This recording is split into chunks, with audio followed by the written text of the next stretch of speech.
Welcome to Cooking with Granny and Mama Soul Kitchen. Today we have our candied yams, everybody. We had shared our recipe on our YouTube channel that's called Stovetop Candied Yams. So you guys can go to our YouTube channel and check it out. But what we did was we went on and sliced all our yams, fresh yams, everybody, like in quarters, just like you see here.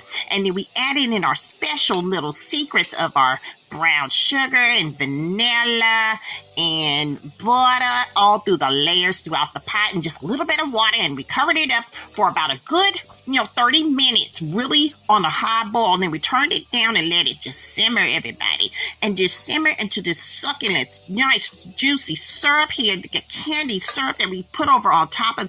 I'm telling you, it just makes you want to water through your mouth, everybody.